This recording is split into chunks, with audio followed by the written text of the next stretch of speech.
What's going on YouTube? So today I'm going to be showing you how to install this carbon fiber steering wheel on the 2024 F150. So straight out of the box is how you get it. I'm honestly surprised how good quality it is for being a $200 and some steering wheel. I got it on Amazon Prime for, I think I want to say I paid $230 for it, which is a great deal if you ask me. And it looks like it's real carbon fiber. I was thinking it was gonna be fake carbon fiber, but it looks real. So I mean, you can see the epoxy they use and stuff, so it looks pretty real. Disconnect your battery. If you don't know how to do that, you probably shouldn't be doing this install. So first things first, you want to orientate your steering wheel like this.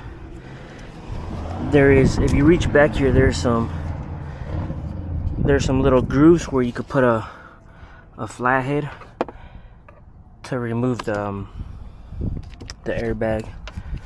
So you want to go fill in here. You don't have to go too far in here. All you gotta do is pry down and it'll release the airbag. It's pretty straightforward. Oh, damn it. So this side is already released, and then the bottom side you won't be able to get to it, so you gotta orientate exactly the way the top one was. Oh, here we go, just like this. And then just put your screwdriver or whatever you're using. I'm using this. You can use whatever you want. All you have to do is get back in here and then just pry it down, and then it'll release the clip. So there you go. Just want to be careful with this assembly. Now this red clip should come off of this little assembly just like that. That just holds it in place.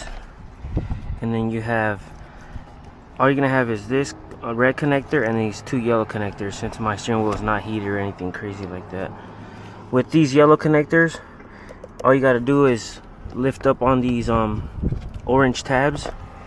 So you see these orange tabs, you should be able to get a pry bar or something under here and just lift up on them. There you go, see?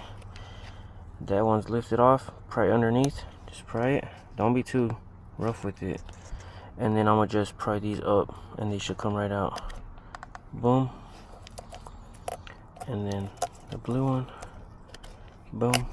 So that's both of those. Now you want to get in here and okay, so there it is. So what I ended up doing was I ended up prying from underneath just a little bit with the same pry bar and pulling the white tab out. Once you got the white tab out, this red, okay, there it goes. So all I did is pry right there at the bottom, and then this should pull apart from each other. Now obviously we're going to be reusing this. I'm going to just set this aside. We have this connector here, which is pretty straightforward. Just pry on the little tab, pull it back.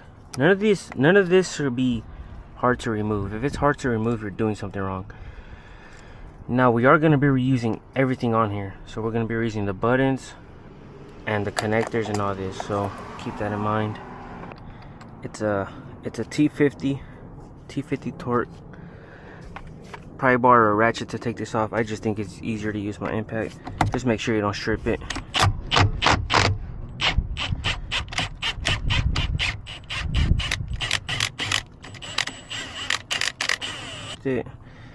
It does have a little bit of Loctite.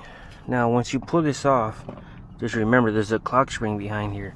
You don't want to turn the steering wheel like a crazy amount, so try to get it as straight as possible. Pull it off, all gentle. Now this clock, shit. Obviously this clock spring is gonna move a little bit. It doesn't matter if it moves a little bit. It matters if it moves 180 the other way, left. Like, it won't matter unless it moves a significant amount. Then it'll throw your reverse camera off, so you don't want to do that. So all I'm doing here is just taping the clock spring. I just don't want it to move while I'm out there, while I'm in my garage. So that's just to hold it in place. So YouTube, my bad. So my camera ended up overheating. It's like 115 degrees out here. So the only thing left to transfer over from this steering wheel over to this carbon fiber one is gonna be obviously the buttons. So all you're gonna have to do is take off this T20, that T20 right here, and then this is held on by a couple clips. If you're careful enough, you should be able to unclip everything and transfer it over to this. Okay, now once you get these two bolts up here released, these right here, they're T20s. It's a pretty small bolt, shouldn't be in there very hard. All you gotta do is really just start prying up and then it'll come out. If you need to, you can use a small pry bar like this, but it's pretty straightforward. Just pull up on it and it should come right out. Keep in mind where the harness is route. So the harness route behind these tabs, you want to keep that in mind. If you look in there, you want to keep that in mind because you don't want to squish it when you're putting it back together. Same thing with this. Make sure you put it back in its place when you put it on the new wheel. But we'll go ahead and get this wiring harness all pulled out here in a bit. All right, YouTube, here we got it pulled out. So you see those little tabs right there? There's one on each side. Let me see if I can show you. So there's one right here and one right there. Now those tabs go in those small little holes up there in the top. That hole right there and that hole. So make sure you put them back in there. Now this should click right into spot, just like the OEM one. And like I said, keep in mind where this harness goes. So here's the little tab. It's gonna go up in that hole. See if I get you a good little video. It's kind of hard to do and record.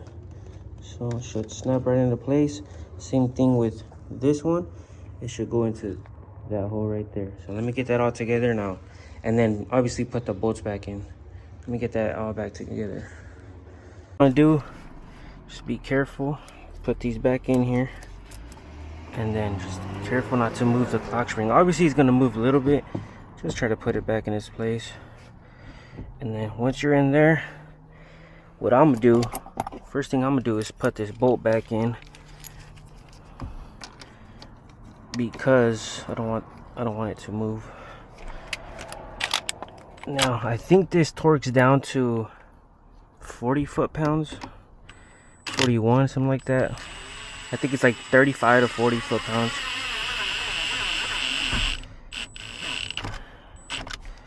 I have a torque wrench, but I don't have nobody to hold this wheel for me. So I'm gonna just assume what 40 foot-pounds is. I'm going to put a ratchet on it and make sure I like how it feels.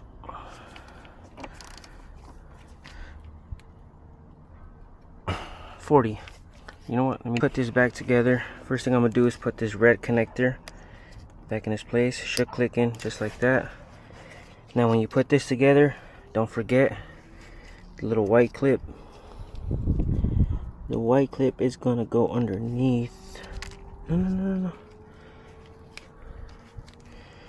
Underneath, right here, on top of the wiring harness. It should just click right in as well. Boom, there you go. Now this red connector is gonna click in right here in this little spot, but I'm not going to do that until I put these on. So obviously it's color coded, can't mess it up. Go ahead and plug this one in because it's gonna be hard. So you want to plug in this one first. There, you'll hear it click. So they do go that way. So they go the opposite way of what you would think.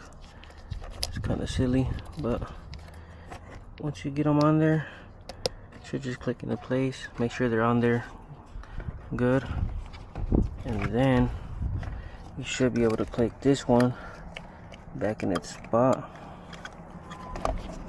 Not sure what's sitting in there. If I could get it. There we go. So it's sitting like that. Make sure all the harnesses is tucked out of the way. Now this should just click right into place.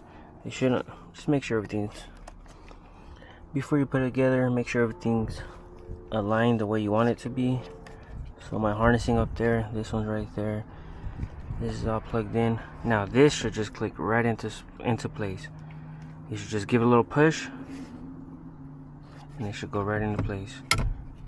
Okay, just like that. And now you should be in business. So obviously plug your battery back in, And there it is.